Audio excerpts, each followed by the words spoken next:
শিক্ষার্থীদের ওপর হামলার প্রতিবাদে ঢাকা-চট্টগ্রাম মহাসড়ক ফের অবরোধ।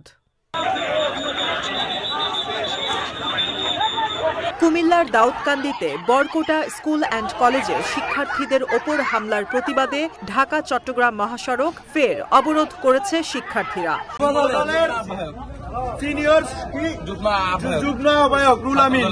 একদম সামনের পজিশন অফিস থেকে কলেজে ঢোকার পারমিশন দিয়েছিল। উনি আজকে পারমিশনের কারণে আজকে তিনি বরকোটা কলেজে যেতে যাচ্ছিলাম। আমরা স্টুডেন্ট যারা আছে আমরা সবাই যেতে চেয়েছিলাম, বাট রুলাম সন্ত্রাসীরা যারা আছে ওদের লোকেরা ওদের লোকেদের নিয়ে বরকোটা স্টেনে মলেস্টে আমাদের উপর বিভিন্নভাবে হামলা চালায়।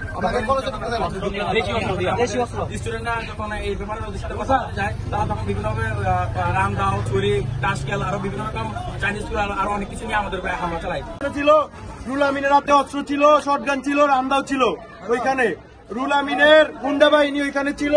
আমাদের এখানে একজন আহত আছে, উপরে 2 জন আছে, একজন ঢাকা নিয়ে গেছে, এখনো 4 জন মেয়ে নিখোঁজ। ঢাকা-চট্টগ্রাম মহাসড়কে উপজেলার বিশ্বরোড নামক স্থানে মহাসড়ক অবরোধ করে তারা। আজ বুধবার সকাল 11টায় বরকোটা স্কুল অ্যান্ড কলেজে শিক্ষার্থীদের মধ্যে গতকালকে সংঘর্ষের ঘটনাকে কেন্দ্র করে এবং আসামিদের গ্রেফতারের দাবিতে মানববন্ধন করেন শিক্ষার্থীরা। সংঘর্ষের ঘটনায় 10-12 জন আহত শিক্ষার্থী সহ শিক্ষার্থীরা মানববন্ধনে অংশগ্রহণ করেন। আহত শিক্ষার্থীরা 48 ঘন্টা আলটিমেটাম দেন। 48 ঘন্টার মধ্যে আসামিদেরকে গ্রেপ্তার না করলে ফের মানববন্ধন সহ অবরোধ কর্মসূচি ঘোষণা করা হবে। হামলায় 10-12 জন শিক্ষার্থী মারাত্মকভাবে আহত হয়েছে, তারা হাসপাতালে চিকিৎসা নিচ্ছে।